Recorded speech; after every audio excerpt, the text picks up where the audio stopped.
Salam alaikum, my Arab and Muslim brothers, because in our father Ibrahim were brothers. Let's explore the true reason of your hatred to Israel.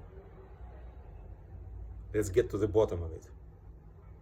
And I think you will agree that the reason is not what Israel does to Palestinians,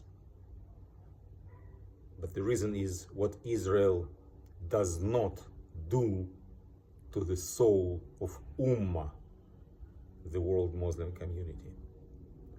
But first, let's start with the claims that you care so much about the plight of poor Palestinians. If you cared so much about, for example, the lack of independent state for Palestinians, a 23rd Arab state, then why wouldn't you care about 40 million Kurds who do not have their own state? If you care about the right of any Muslim tribe to have their own state, 4 million Palestinians and 40 million Kurds. If you care about civilian casualties, why don't you care about the casualties in the Syrian war, where already 230,000 your Muslim brothers, Arabs, was slaughtered, out of which 30,000 are children? Why don't you care about casualties of the Yemen war?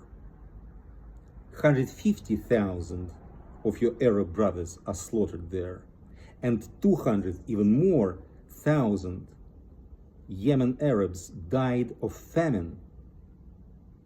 But you don't scream about genocide and humanitarian catastrophe in Yemen. There are no 1,000-strong demonstrations about 250,000 victims of Syrian war, when there were for 8 years a war between Iran and Iraq, and between 1 and 2 million Muslims died. There were no demonstrations and outrage.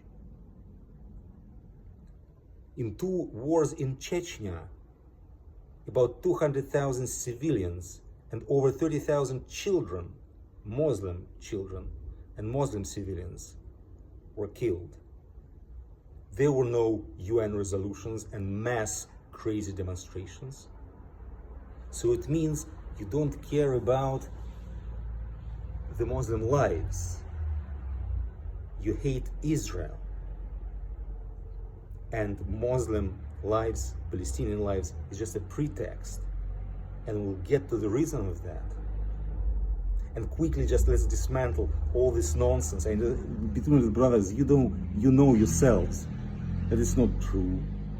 All this genocide, colonialism, apartheid, occupation, all these foreign words which you learned from foreign nations. This is not our vocabulary, and you know it's not true.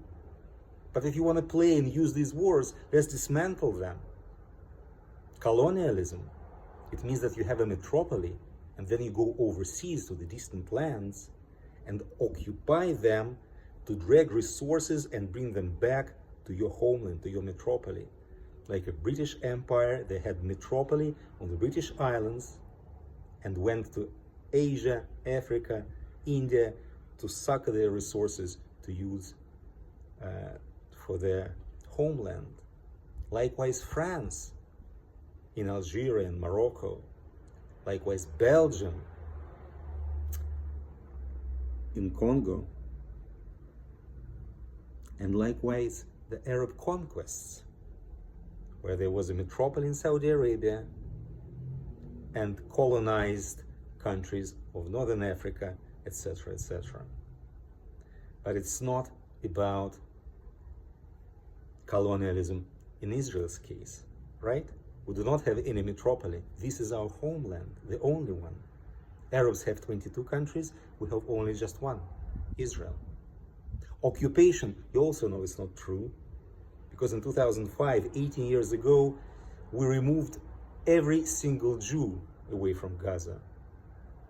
Alive and dead, we even dug out our dead and evacuated Jewish cemeteries to leave Gaza completely under Hamas control, under Palestinian control. And Palestinians freely elected Hamas in 2007 and killed Fatah, like Germans freely elected Hitler.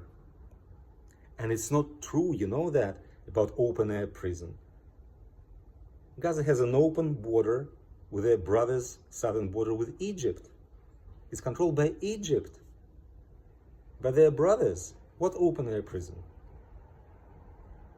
What else do you say? Racism. You know that it's not true that there are Jews of all shades of color, skin color. There are African Jews, black Jews, Asian Jews. Anyone can become a Jew.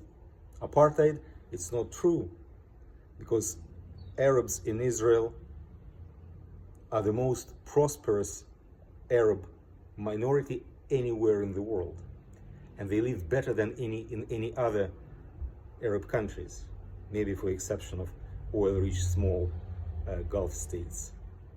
That's why Palestinians try to immigrate and sneak and illegally get into Israel, get married to Israeli Arab women to stay there. If it was so awful for Arabs, they would not try to immigrate. And Israel would not have to try to build a separation wall to fend off terrorists and illegal immigration. So you understand that it's all nonsense, genocide. The Palestinian population grows exponentially, very fast, in Israel and in Palestinian-controlled territories. So it's not about caring for Palestinian lives or Palestinian freedoms. The root of your hatred to your brother Yitzhak, to the nation of Israel, is different. And we'll get into the bottom of that in the second part of my appeal to you. To be continued.